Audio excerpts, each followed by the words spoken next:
14. Surat 634 surah An-Nam tu. Okey, kita boleh mulalah insya-Allah. Bismillahirrahmanirrahim. Alhamdulillahirabbil alamin wassalatu wassalamu ala asyrafil anbiya'i wal mursalin wa ala alihi wa sahbihi ajma'in. Subhanaka la ilma lana illa ma 'allamtana innaka antal alimul hakim. Rabbi shrah li sadri wa yassir li amri wahlul 'uqdatam min lisani yafqahu. Rabbi zidna ilma warzuqna fahma.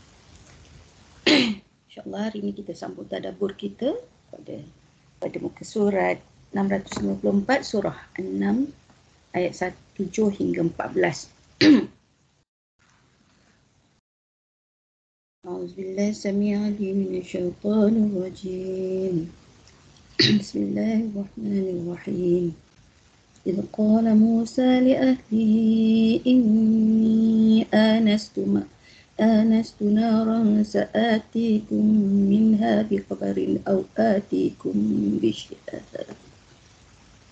آتيكم بشهاب قبس لعلكم تصطلون فلما جاءها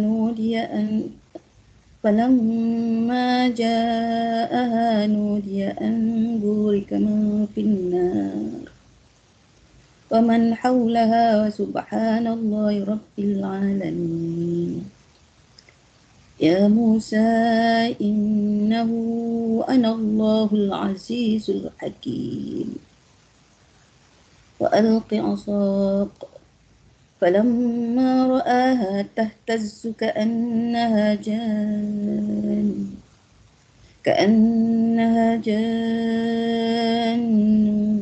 ولا مدبرا ولم يعقب. يا موسى لا تخف إني لا يخاف لدي المرسلون إلا من ظلم ثم بدل حسنا بعد سوء فإني غفور رحيم.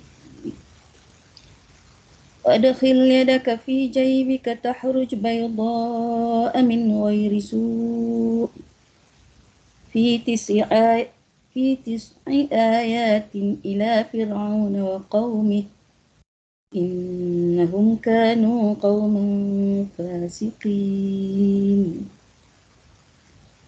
فلما جاءتهم آياتنا مبصرة قالوا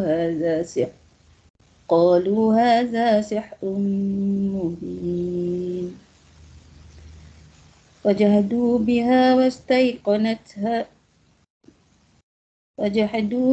واستيقنتها أنفسهم ظلما وعلوا فانظر كيف كان عاقبة المفسدين. Ayat ini ada berapa ayat? 1, 2, 3, 4, 5, 6, 7, 8 ayat. 8 ayat dalam surah An-Nam ni Allah menceritakan kepada Nabi Muhammad sallallahu alaihi wasallam, ceritakan kepada kita tentang kisah Nabi Musa. Nabi Musa banyak ceritanya dalam Al-Quran. Ada dalam surah Al-Qasas, dalam surah Al-Isra, dalam surah Taha. Paling cerita dia bermula daripada kecil, pada lahir, sehinggalah dia menghadapi Fir'aun, banyak hidup dengan Fir'aun, dan kemudian Fir'aun menjadi musuhnya. Dia menjadi musuh pada Fir'aun sebab membawa kebenaran. Maksud ayat ini, idh qala Musa, ingatlah ketika Musa berkata kepada keluarganya, sesungguhnya aku melihat api, aku kelak akan membawa kepadamu khabar darinya, atau cuba membawa kepadamu suluh api supaya kamu dapat berdiam. Maka tatkala dia tiba di tempat api itu, diserulah dia bahawa telah bahawa telah diberkati orang-orang yang berada di dekat api itu dan orang yang berada di sekitarnya. Dan Maha Suci Allah, Rabb semesta alam. Jadi ayat 7 ni ayat 8. Allah SWT berfirman, wahai Musa, sesungguhnya akulah Allah yang Maha Perkasa lagi Maha Bijaksana. Ayat 9. Dan lemparkanlah tongkatmu. Maka tatkala tongkat itu menjadi ular dan Musa melihatnya bergerak-gerak seperti dia seekor ular yang gesit. Ular kecil, gesit ni ular tu kecil tapi pantas bergerak. Ular besar tapi dia pantas bergerak seperti ular kecil. Larilah ia berbalik ke belakang tanpa menoleh. Wahai Musa, janganlah kamu takut, sesungguhnya orang yang dijadikan Rasul tidak takut di hadapanku. Firman Allah dalam ayat 10. Kecuali orang yang berlaku zalim, kemudian ditukarnya kezalimannya dengan kebaikan, Allah akan mengampuninya. Maka sesungguhnya aku Maha Pengampun lagi Maha Penyayang. Ayat 11. Dan masukkanlah tanganmu ke leher bajumu, nescaya ia akan keluar putih bersinar, bukan kerana penyakit. Itu kedua mukjizat ini termasuk 9 mukjizat yang akan dikemukakan kepada Fir'aun dan kaumnya. Sungguhnya mereka adalah kaum yang fasik. Ayat 12. Maka tatkala mukjizat-mukjizat kami yang jelas itu sampai kepada mereka, berkatalah mereka, ini adalah sihir yang nyata. Ayat 13. Dan mereka mengingkarinya kerana kezaliman dan kesombongan. Kesombongan mereka, padahal hati mereka meyakini kebenarannya. Maka perhatikanlah bagaimana kesudahan orang-orang yang berbuat kebinasaan. 8 ayat ini mengandungi cerita yang panjang. Bukan maknanya satu ketika tu cerita ni semua. Cerita ni cerita panjang lah. Allah ringkaskan, kan? Al-Quran ni kalau Allah detail semua perkara, dia tak jadi setebal yang ada pada kita lah. Ini Allah cerita bukan dalam satu ketika, bukan satu masa ni. Maknanya cerita Nabi Musa ada lagi dalam surah lain, ayat lain, yang cerita masa dia kecil dihanyutkan oleh ibunya, kemudian Fir'aun, Asyah jumpa, kan, bawa ke istana, dibesarkan di istana, ada dalam surah lain, ayat lain, surah lain. Kemudian ada kisah Fir'aun tenggelam dalam laut, ada dalam ayat lain. Jadi dalam ayat 8 ayat ni pun mengandungi cerita yang panjang yang diringkaskan, yang ada kaitan antara satu sama lain. Kan? Jadi tengok kisah Musa dan nasib Fir'aun. Ayat di muka surat 655 ni. Ya. Allah menjelaskan kepada Nabi Muhammad SAW tentang kisah Nabi Musa AS. Iaitu saat Allah memilihnya sebagai Rasul, memanggilnya, mengajaknya bermunajat dan berbicara. Allah menganugerahkan mukjizat-mukjizat yang agung dan dalil-dalil yang tidak terbantahkan kepadanya. Allah SWT menyuruhnya untuk berdakwah kepada Fir'aun dan para pembesar-pembesar negeri Mesir. Kisah Nabi Musa ni di Mesir. Ya. Namun mereka ingkar, kufur, sombong, tidak mahu mengikuti dan mentaati suratnya. Allah SWT berfirman lagi. Allah SWT berfirman, "Iz qala Musa li ahlihi." Ingatlah ketika Musa berkata kepada keluarganya. Yakni ketika Musa berjalan dengan membawa bersamanya keluarganya di malam hari dalam kepekatan malam, kegelapan malam. Saat itu Musa tersesat jalan. Kemudian dari balik bukit ia melihat api yang menyala. Maknanya Nabi Musa dalam perjalanan sampai satu tempat malam, gelap. Gelap, lepas tu dia nak pergi cari pelita, cahaya lah, untuk keluarga dia. Untuk keluarga. Ini kisah Nabi Musa dah ada keluarga. Ada isteri, ada anak-anak. Kemudian dia pergi cari api. Dan Musa berkata kepada keluarganya, "Inni anastu naran sa'atikum minha bi khabar." Sesungguhnya aku melihat api.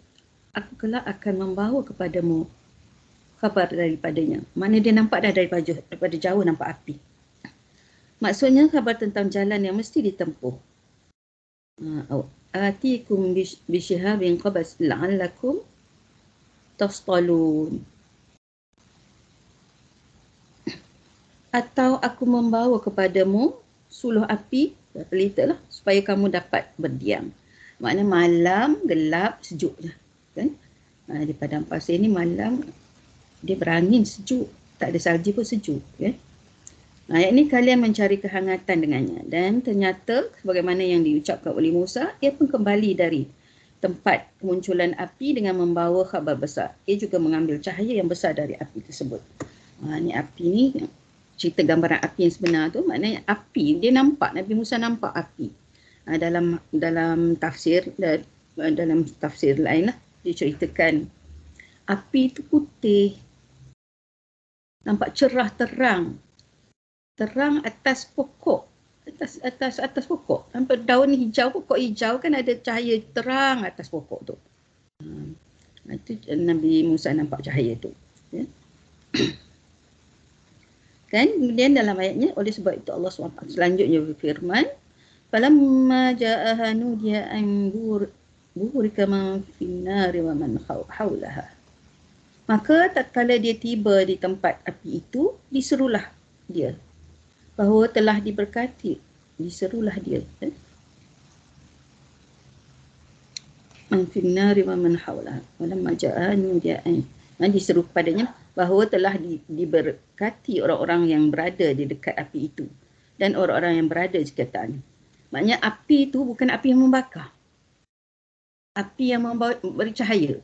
Dan api tak semestinya bawa kemudaratan pada kehidupan kita. Ada keperluan kan? Jadi api ni digambarkan cahaya yang memberi manfaat. Nabi Musa dah nampak api, dia nampak api tu. Nampak cahaya tu. Dan cahaya tu dia kata kalau orang duduk dekat tak bakar, dapat manfaat. Jadi terang lah. Terang. Kita nampak lah kan, letak lampu atas pokok. Lelap-lelap kan. Itu cantik. Ada putih, ada merah, ada hijau semua kan.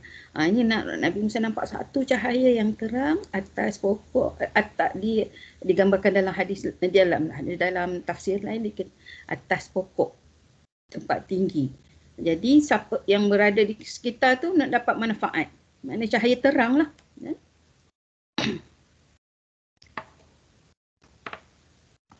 Maksudnya ketika ia mendatangi tempat punculan api itu, ia melihat sebuah pemandangan yang sangat menakjubkan. Ini mukjizat, kan? Benda yang menakjubkan ini adalah mukjizat. Setiap mukjizat diturunkan, dikurniakan kepada para rasul adalah untuk memberikan kekuatan. Memberikan kekuatan sebagai suatu keistimewaan kepada para rasul nak menjalankan tugas dakwah sebagai rasul. Setelah sampai ke tempat api, ia melihat cahaya api yang menyala bersumber dari sebuah pokok hijau. Ni dalam disebut sini pokok hijau. Dalam tafsir ni lah pokok hijau. Semakin ia dekat, api itu semakin berkubar. Semakin ia hampiri, pohon itu semakin terlihat hijau dan berseri. Jadi cantik. Kan? Jadi cantik. Saat ia mengadahkan kepalanya, ternyata cahaya api tembus memancar ke arah langit yang tinggi.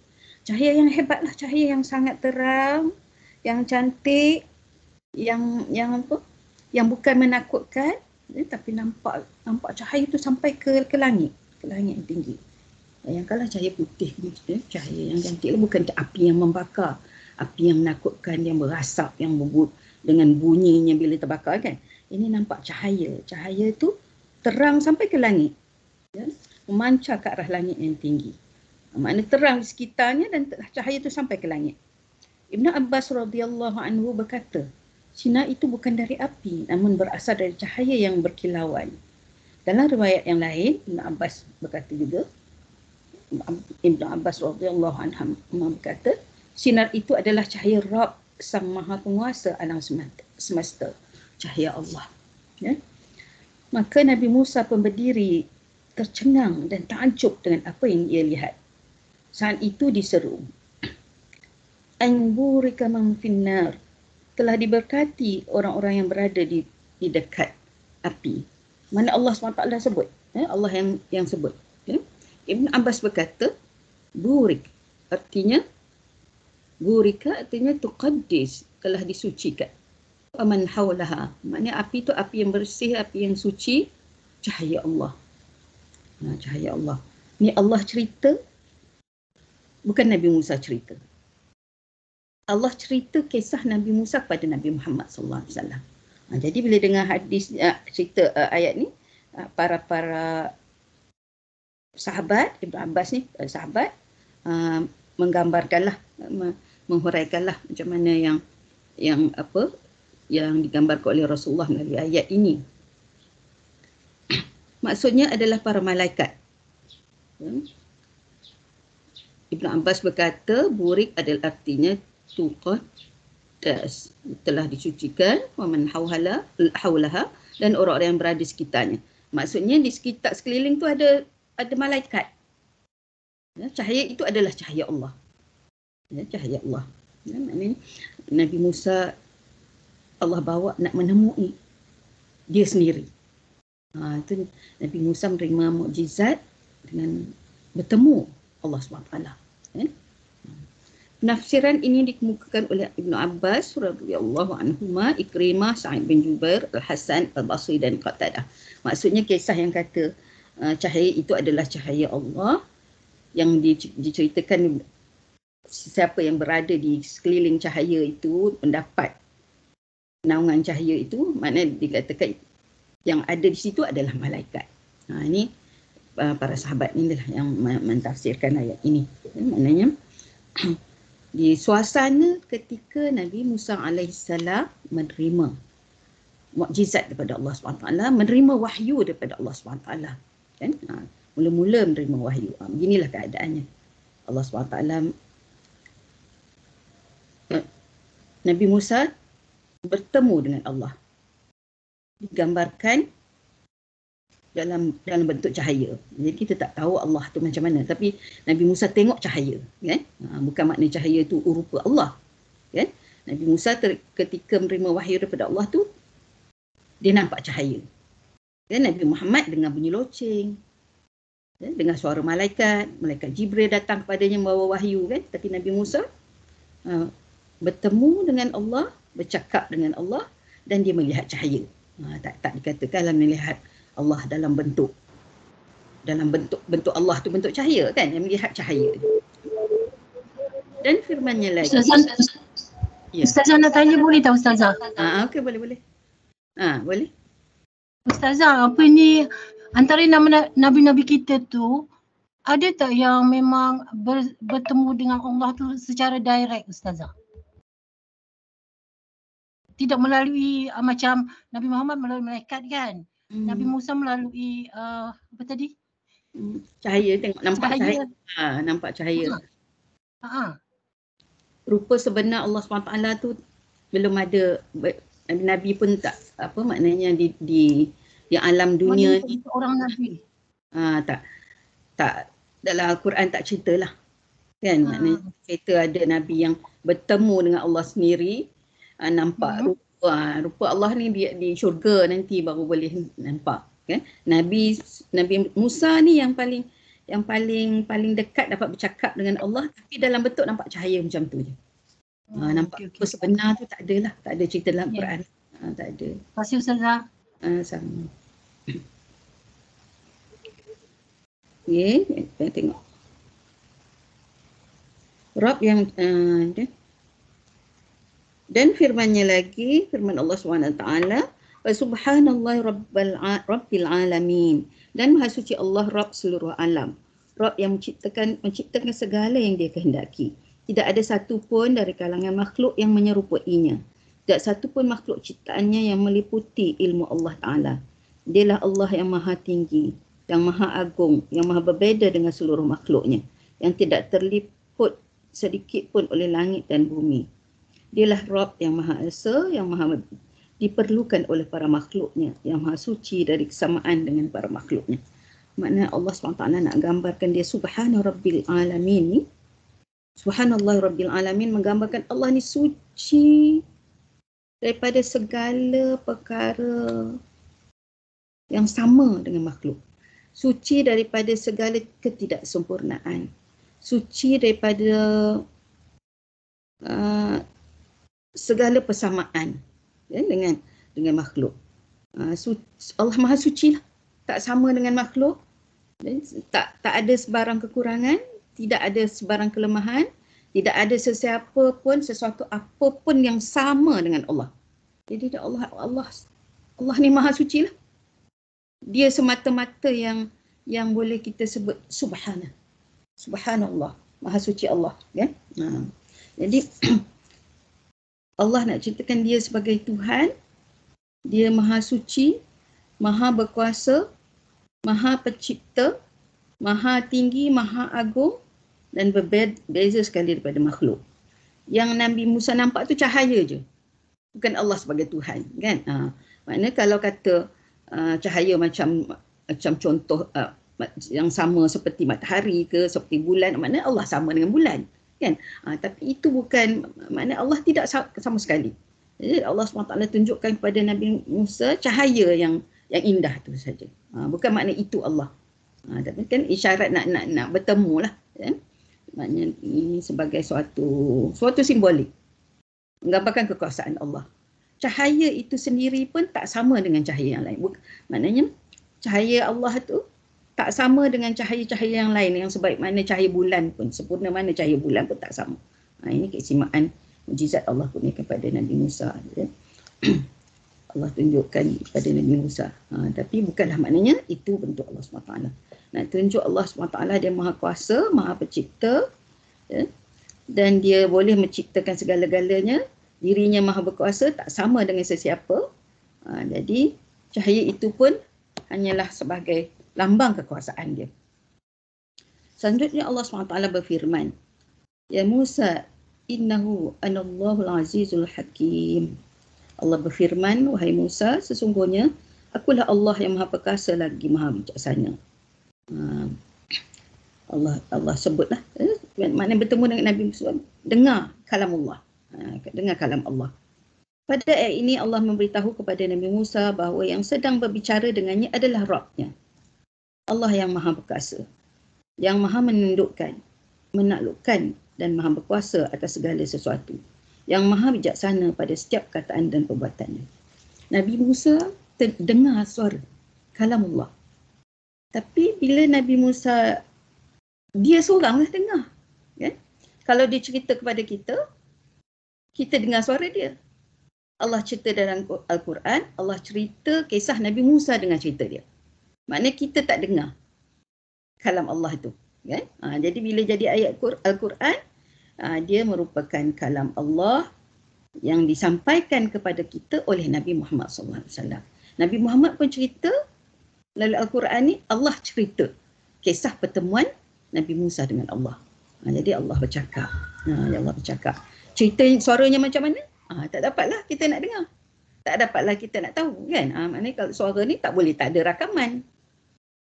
Dan sebab apa tak ada Allah tak rakam, Nabi Musa tak rakam, memang kalau boleh rakam waktu tu pun tak ada rakaman lah, sebab hanya untuk Nabi Musa aja suara Allah SWT. Ya? Selanjutnya Allah SWT berfirman, Ya Musa, innahu anallahu al-azizul hakim. Ya. Sudah. Kemudian Allah SWT memerintahkan agar ia melemparkan tongkat dari tangannya, agar ia dapat menyaksikan secara langsung dalil yang jelas dan tanda yang nyata bahawa Allah yang Maha melakukan, yang Maha berkehendak dan yang Maha kuasa atas segala sesuatu. Dia pegang tongkat. Masa tu Nabi Musa dia ada tongkat dia sendiri. Ketika Nabi Musa melemparkan tongkat dari tangannya, maka seketika itu pula tongkat itu berubah menjadi ular yang sangat luar biasa besarnya, sangat mengerikan dan sangat cepat gerakannya. Allah melukiskan itu dalam firman-Nya, falamma ra'aha tahtazzu ka'annaha jan. Maka tatkala tongkat itu menjadi ular, Musa melihatnya bergerak-gerak seperti dia seekor ular yang gesit tu yang kecil. Ya, ular tu besar tapi dia bergerak pantas seperti seekor ular kecil yang gerak cepat lah.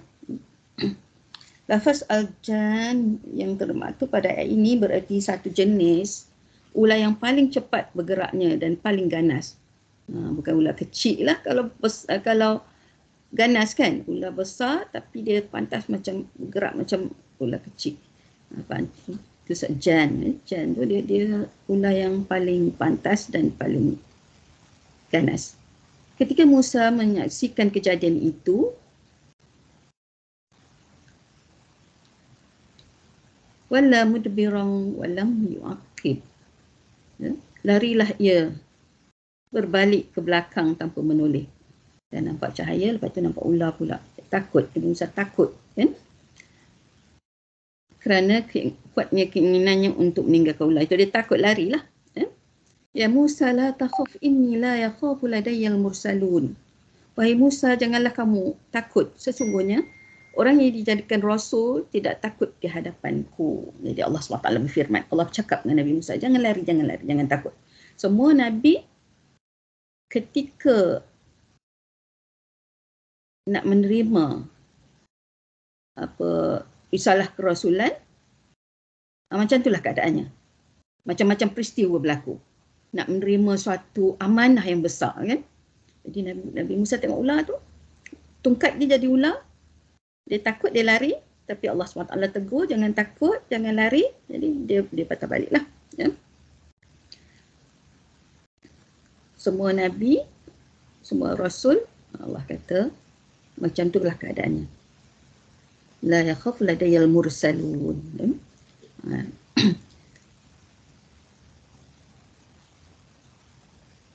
Maknanya terkejut tapi seharusnya tidak takutlah.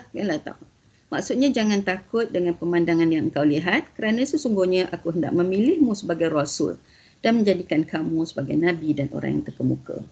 Ini cerita tentang mukjizat. Ya, mukjizat Nabi Musa ni tongkatnya tu. Ya, tongkat jadi ular, tongkat dapat membelah lautan.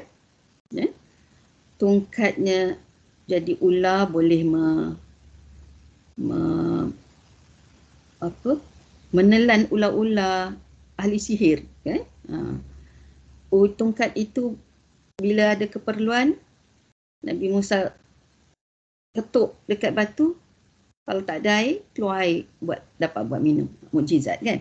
Mukjizat ini suatu keistimewaan yang Allah SWT kurniakan kepada Nabi sebagai suatu sumber kekuatan. Nak tunjuk hebat. Orang suka nak tunjuk benda yang pelik, kagum kan. Jadi setiap Rasul, Nabi dan Rasul ada mukjizat. Mukjizat itu untuk membuktikan bahawa mereka adalah utusan Allah, dilantik oleh Allah dan Allah yang kurniakan keistimewaan ini. Jadi orang tengok heran, orang takjub, rasa takjub. Jadi mereka akan terfikir daripada mana datang semua ni. Itulah terbuka makna persoalan tentang itu adalah kekuasaan Allah SWT. Allah yang berikan pada para Rasul keistimewaan itu. Dan mukjizat ni selalu ikut Allah SWT turunkan kepada para Rasul ikut keadaan umat tu. Umat Nabi Musa suka sihir. Suka sihir. Suka benda sihir ni, benda-benda ajaib yang tiba-tiba gelas jadi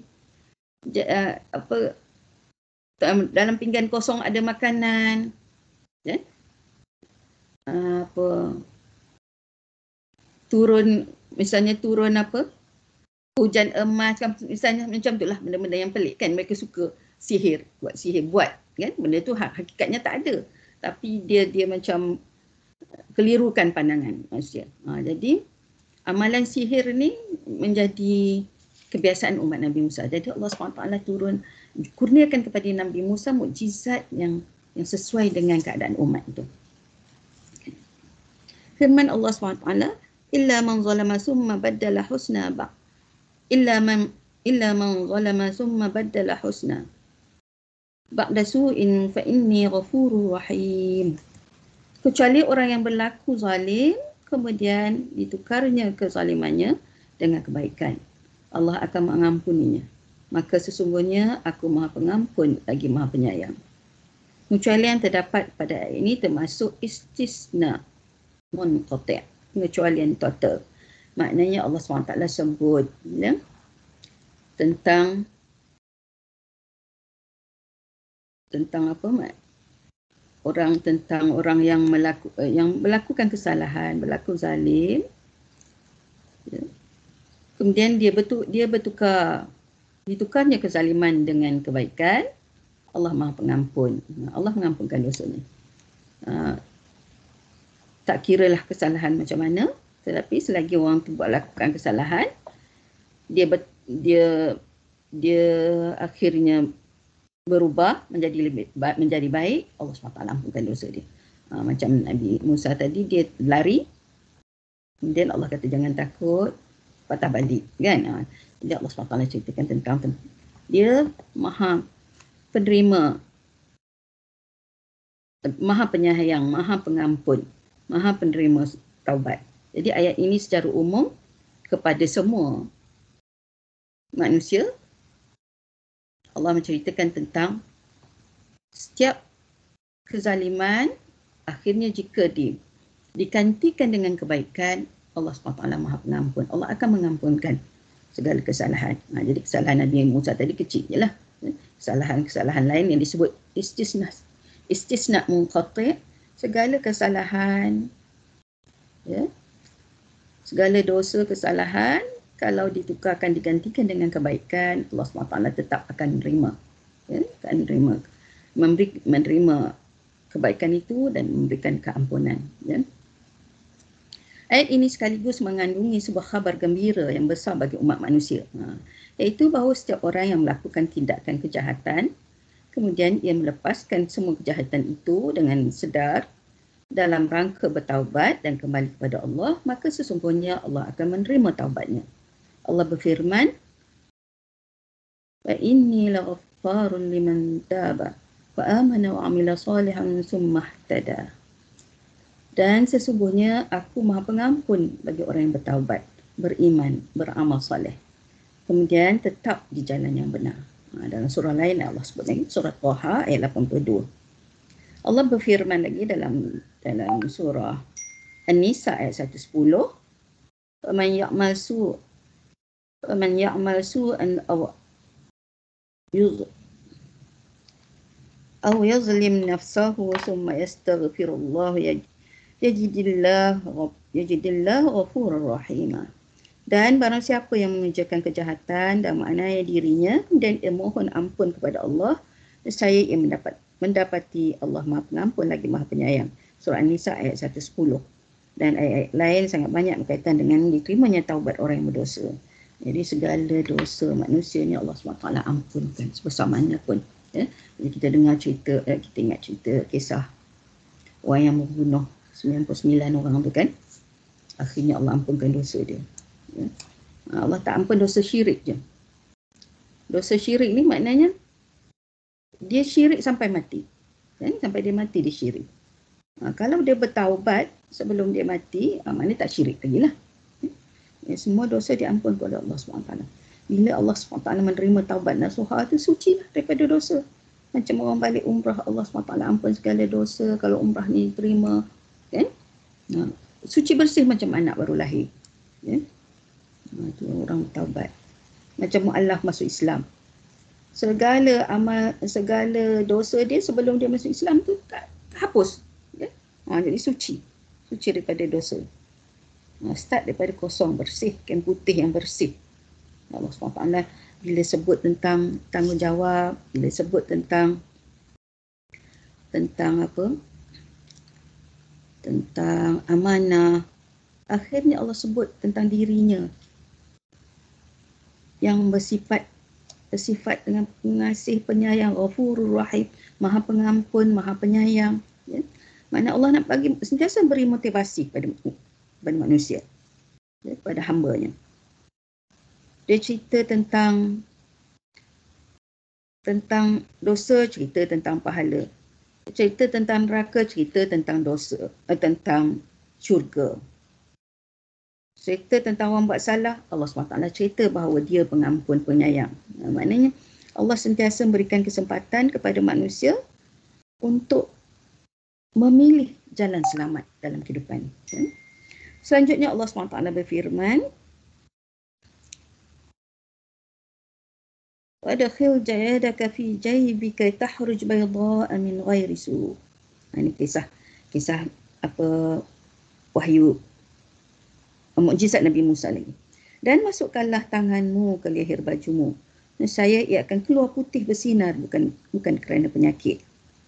Ini merupakan tanda kenabian yang lain dan mukjizat yang menakjubkan.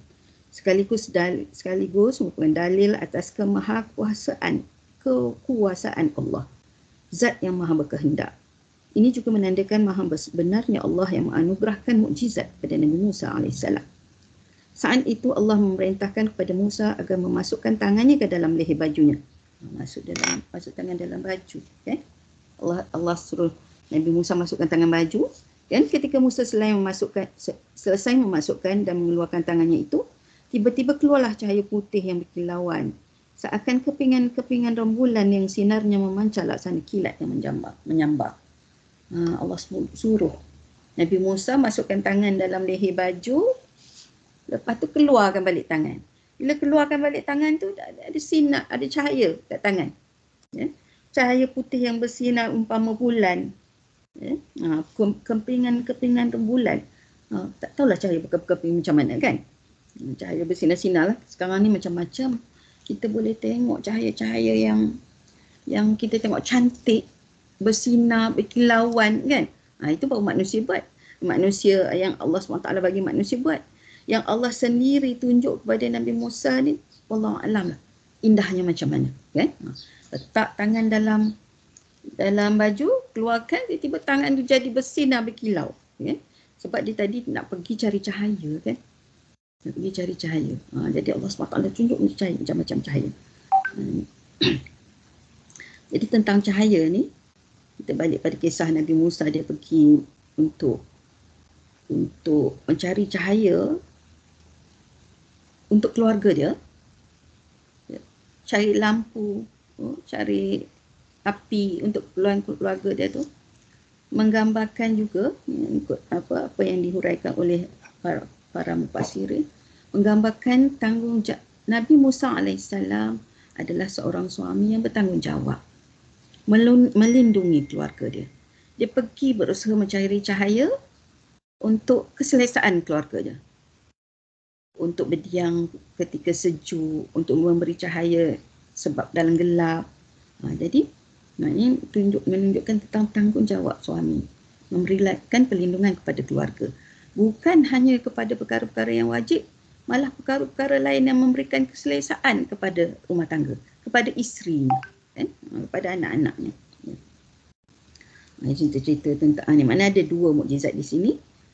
Ya? Tadi mukjizat kepada Nabi Musa, ular, tongkat jadi ular. Yang kedua, cahaya tu, tangan, cahaya di tangannya tu. Ya? Jadi kalau dalam ayat Al-Quran disebut ada 9 mukjizat kepada Nabi Musa, ini dua daripadanya. Ya? Dia sebut di sini seperti kepingan rembulan yang sinarnya memancar laksana kilat yang menyambar. Maknanya cahaya tu untuk semua lah. Ya? Bukan hanya untuk dia je. Ternampak sekilas cahaya seperti kilat menyambar. Firman Allah SWT di 9 ayat. Kedua mukjizat ini termasuk 9 buah mukjizat.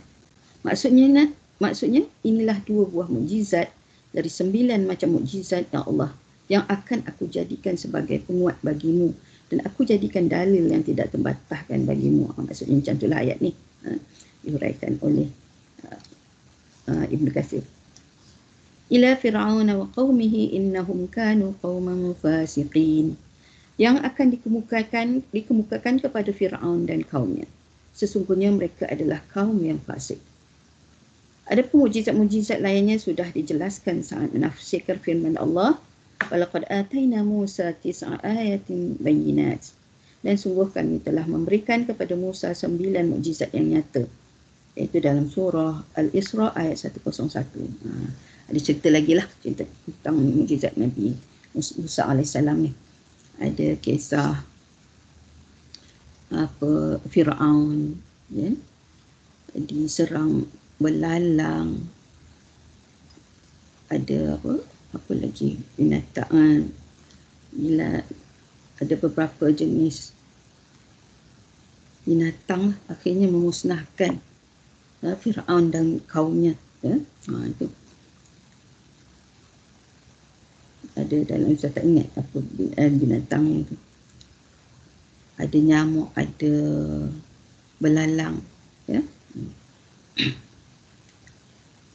Kemudian laut terbelah, itu mukjizat lah. Ya.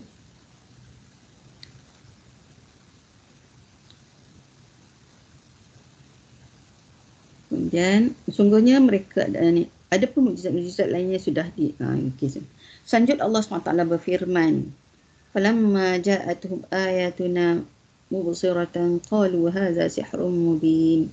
Maka tatkala mukjizat-mukjizat kami yang jelas itu sampai kepada mereka, berkatalah mereka, ini adalah sihir yang nyata. Dan mereka itu Fir'aun dan kaumnya berkeinginan untuk melawan sihir Musa dengan sihir dan tukang sihir mereka. Namun Fir'aun telah dengan para pengikutnya kalah dan terbalik menjadi para pecundang yang hina dina. Kalahlah mereka. Terlebih lagi setelah tukang sihir mereka beriman kepada Allah dan Nabi-Nya. Dan Nabi Musa AS menyampaikan bila dia dilantik oleh Allah SWT sebagai Rasul dan dikurniakan mukjizat, ada amanah yang disampaikan, ada mesej yang disampaikan. Jadi dia menyampaikan dakwah. Dalam menyampaikan dakwah ni dia menceritakan tentang ayat-ayat Allah, menyampaikan isi kandungan kitab Taurat, kan? Nabi Musa kitab Taurat. Dalam pada tu untuk menguatkan kebenaran bahawa baginda adalah Rasul, orang-orang yang nak dengar ni, yang mendengar dakwah Nabi Musa ni nak tengok apa mukjizatnya. Jadi mukjizat tu gitulah peranannya. Bila mereka berdakwah kepada kaum, para nabi, para rasul berdakwah kepada kaumnya, orang-orang ni selalu minta bukti. Minta bukti. Jadi Nabi Musa cerita apa yang berlaku kepada dia. Nabi Musa cerita tentang apa yang disampaikan oleh Allah SWT dalam kitab Taurat. Kemudian Nabi Musa sampaikan ajaran Allah tentang tauhid. Dan semua Nabi membawa ajaran yang sama, tauhid, kan? Membawa syariat sebagai panduan. Syariat tauhid tetap sama daripada Nabi Adam AS sampai Nabi Muhammad SAW. Setiap Nabi, setiap Rasul mengajak manusia menyembah Allah yang satu. Dengan sifatnya yang Maha Esa, yang Maha Berkuasa, yang Maha Suci daripada segala kekurangan, yang menjadikan segala-galanya, menjadikan kitab sebagai panduan hidup. Itulah yang dibawa oleh para Nabi dan Rasul. Ceritakan tentang malaikat, ceritakan tentang alam akhirat, benda ni sama. Cuma syariat berbeza. Jadi, para yang kaum dia nak tengok, nak bukti tentang kerasulan tu, mereka nak tengok apa keistimewaan. Jadi itulah Allah SWT kurniakan tongkat tu menjadi ular. Jadi mereka cabar Nabi Musa, kalau betul kamu Nabi, kamu Rasul, kita berlawan. Kan? Ya, buktikan bahawa kamu betul. Kalau kamu Rasul, tentu ada kekuatan. Maknanya orang-orang ni, umat yang zaman dahulu ni, ada kitab-kitab, ada dah kisah Nabi, kisah Rasul dengan mukjizat. Kan? Jadi mereka selalu mencabar nak tengok, kalau betul Rasul, tentu mereka kalah, dia menang. Kan? Nabi siapa yang mendakwa Rasul tu menang. Ya. Jadi Nabi Musa Allah kurniakan tongkat tu jadi ular. Akhirnya dalam satu majlis, dalam satu macam dia buat macam satu pertandingan lah, satu tempat yang untuk mereka buktikan kekuatan tu. Ular-ular yang dibuat oleh ahli sihir tu semua ditelan oleh ular yang jadi daripada tongkat Nabi Musa tu. Jadi orang yang tahu, yang baca kitab, dia tahu ini betul Nabi. Jadi ada yang beriman. Ada yang tahu tapi tak nak beriman. Ini kerana tak boleh terima hakikat lah. Kerana sombong, kerana angkuh, kerana ego. Walaupun betul, mereka dari awalnya kalau betul, walaupun mereka berjanji sekiranya betul, kita terima. tapi tak ikut juga. Jadi itulah.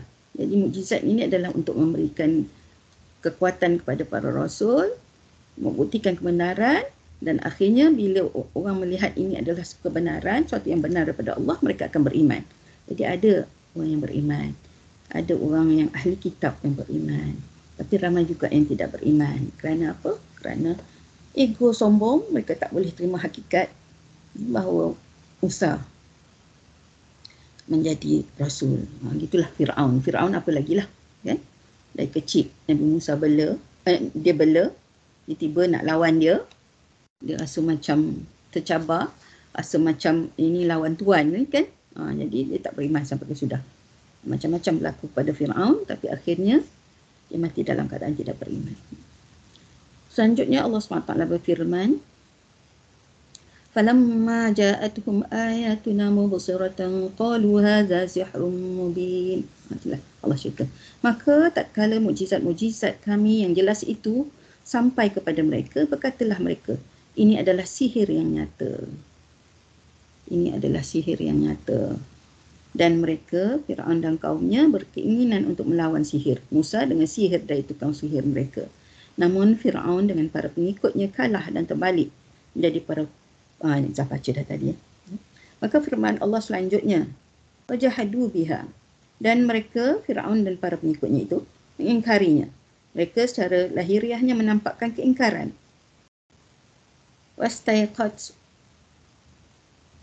Wastaiqanatha anfusuhum, padahal hati mereka menyaksikan kebenarannya. Wajahadu biha, maknanya mereka ingkar padahal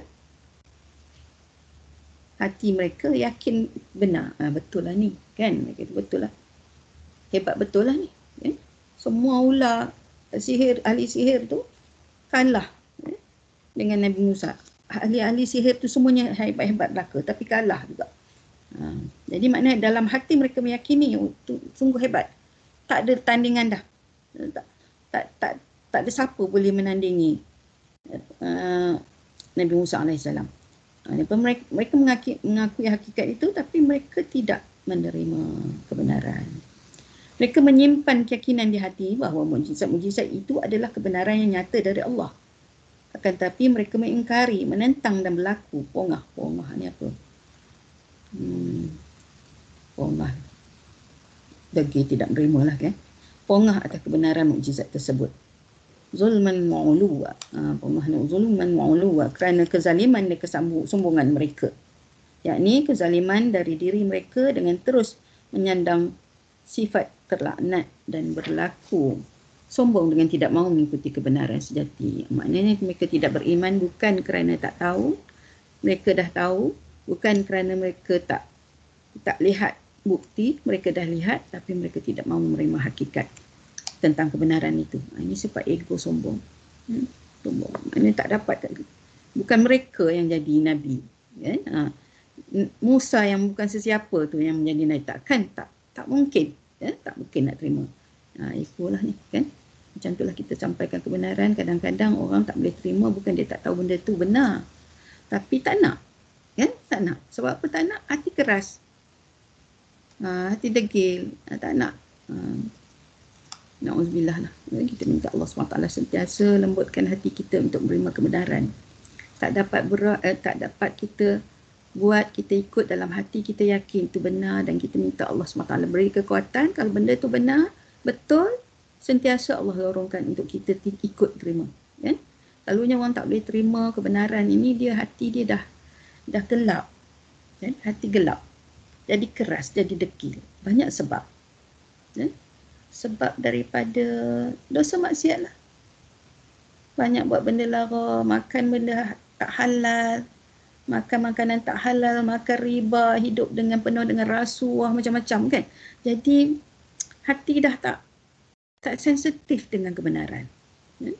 Tak rasa macam, tak tahulah, macam-macam lah, kan. Maknanya tak nak fikir, tak nak tinggalkan amalan lama, takut hilang kemewahan dunia, macam-macam. Jadi sebab Sebab untuk jadi sombong, jadi untuk tolak kebenaran. Benda tu baik, walaupun kadang-kadang mereka terfikir juga benda ni berfaedah, baik, perlu untuk kita, tapi banyak benda nak kena korban. Jadi ego tu dibiarkan macam tu lah. Firman Allah SWT lagi, "Fanzur kaifa kana aqibatul mufsidin." Maka perhatikanlah betapa kesudahan orang-orang yang berbuat kebinasaan. Artinya, lihatlah wahai Muhammad, bagaimana kesudahan Nabi, kesudahan nasib orang-orang yang berbuat kerosakan. Mereka dibinasakan oleh Allah dan ditenggelamkan seluruhnya. Hanya menghabiskan waktu satu pagi saja. Dalam waktu sekejap,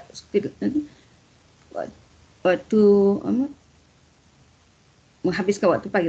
Maknanya sekejap waktu saja mereka boleh Allah SWT tenggelamkan. Maksud firman Allah di atas secara umum adalah, wahai sekalian manusia yang mendustakan Nabi Muhammad SAW, yang berlaku ingkar terhadap ajaran Allah yang dibawa oleh beliau. Hendaknya kalian merasa takut terhadap azab yang ditimpakan kepada kalian, sebagaimana azab yang telah melibas mereka semua. Bahkan rasa takut terhadap azab Allah itu harus lebih besar kalian miliki daripada umat-umat Nabi Musa. Allah SWT ceritakan kisah umat Nabi Musa, Fir'aun tenggelam.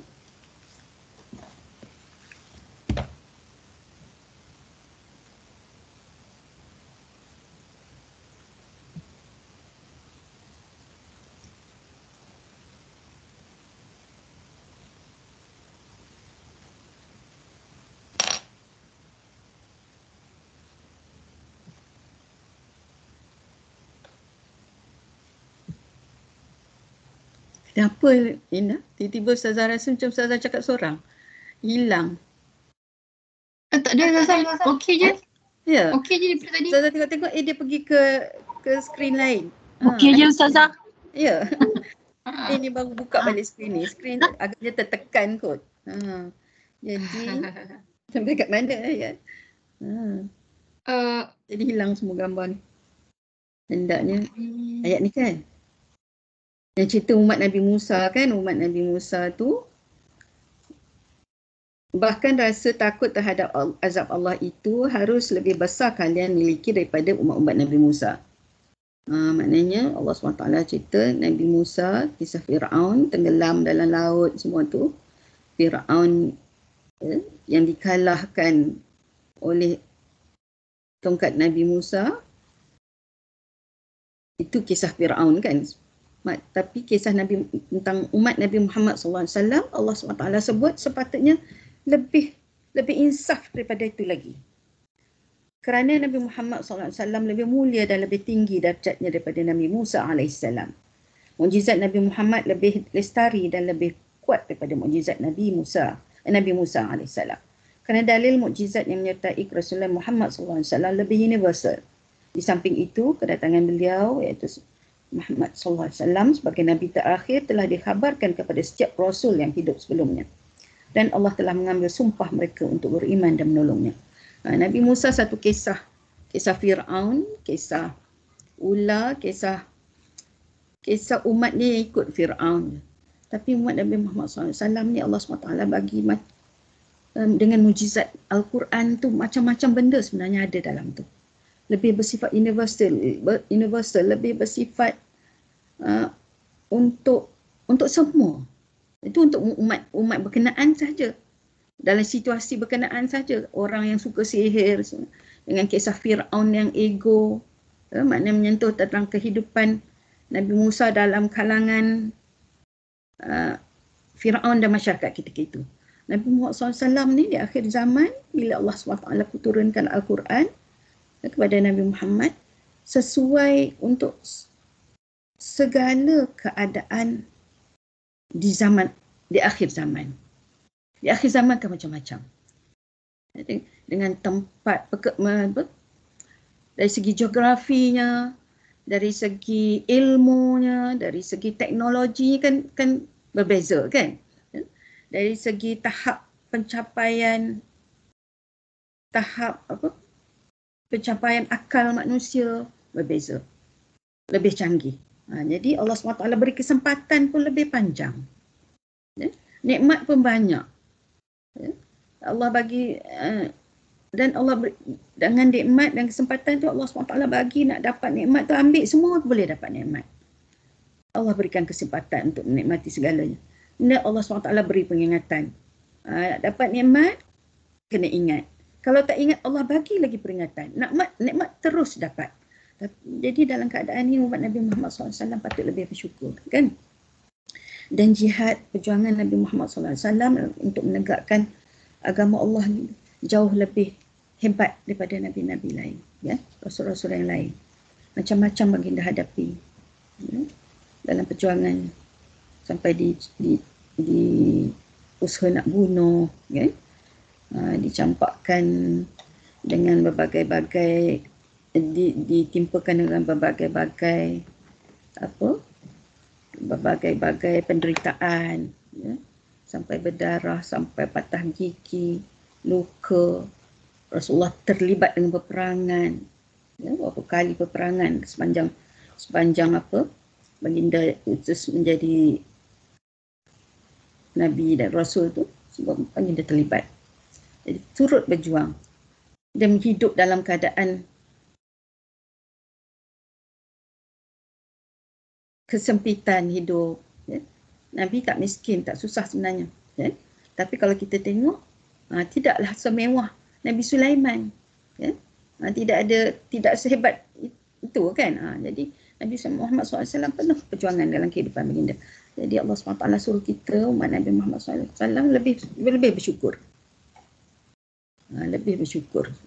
Lebih sepatutnya ambil iktibar daripada kisah-kisah terdahulu dan daripada segala peristiwa yang kita lalui dalam kehidupan ini. Dengan nikmat bersyukur, dengan ujian bersabar, kan? Maknanya itulah pesanan pesanan pengarang, iaitu ni kitab Ibn Katsir, kan? Dalam ayat terakhir ni dia sebut bahawa ni kesimpulan daripada surah Ali Imran ayat 81.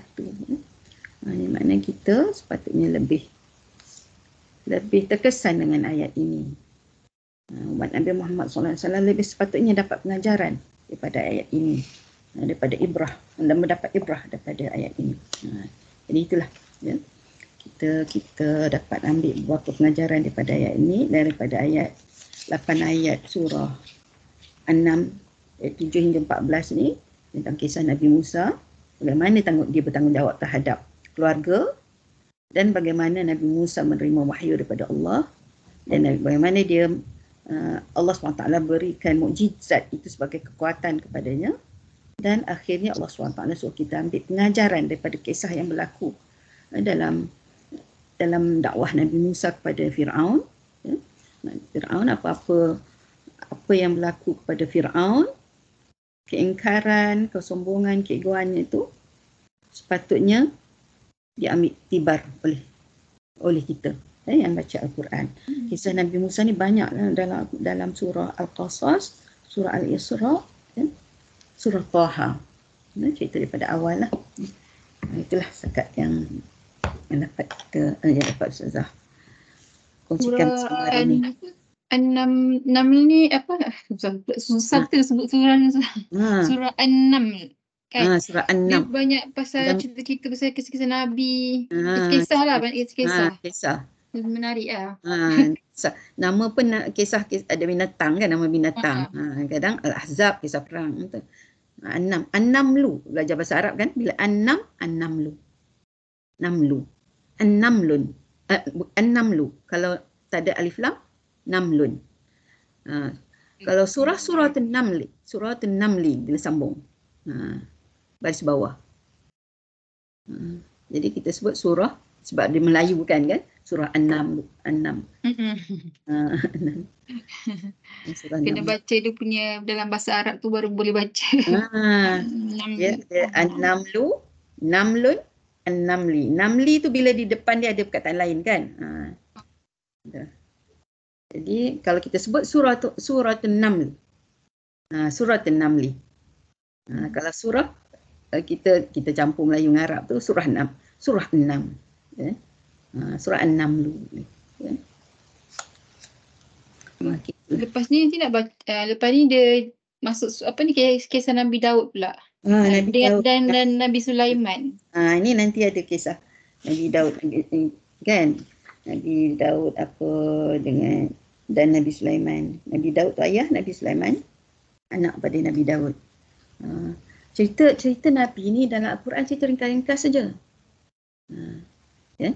Jadi kalau kita jumpa banyak kisah macam-macam, panjang kisah Nabi tu, itu kadang-kadang ada dalam hadis, kadang-kadang tak ada. Tapi bila Allah tak sebut dalam Al-Quran, Nabi pun tak sebut, itu maknanya yang tak sebut tu tak penting lah. Macam ni tak sebut di bukit mana kan. Tapi Tursina lain sebut di Tursina kan. Tak kisah, tak sebut ahli keluarga dia berapa orang, isteri nama apa, anak nama apa, itu tak penting lah. Yang penting dia ada keluarga. Ayat ni menyebut bahawa Nabi Musa ada keluarga. Dia bertanggungjawab terhadap keluarganya. Ada ular. Ular tu gambaran macam mana? Ular besar ke, kepala botak ke, ada kepala, ada kan? Warna apa tak cerita. Sebab kalau tak cerita pun kita tahu. Kan? Jadi benda-benda macam ni kadang-kadang kalau ada cerita panjang-panjang, cerita yang digambarkan ular tu macam mana, digambarkan, disebut nama-nama, itu ada unsur Israiliyat. Nak jadikan cerita, orang nak panjangkan cerita berjadi sedap, jadi orang tambah lah. Israiliyat ni kadang-kadang Rasulullah kata kalau kita dengar, kita diam je lah. Tak tahu kan. Kalau benda tu bertentangan dengan akidah, kita kena sebut bahawa ini adalah satu yang salah. Kalau benda tu kita tak tahu, boleh jadi ada dalam kitab terdahulu dan cerita dia tentang cerita tu pun maknanya benda-benda yang tak penting kan. Kita sebut-sebut nama tu kita kata tak tahulah kan, wallahu alam lah kan? Itulah. Jadi Ustazah berhenti setakat ni lah kan. InsyaAllah kita sambung lagi minggu depan dan kita akhiri dengan doa lah. Dan minta maaf lah atas segala kekurangan. Yang baik itu daripada Allah, kekurangan itu adalah daripada kelemahan Ustazah sendiri lah.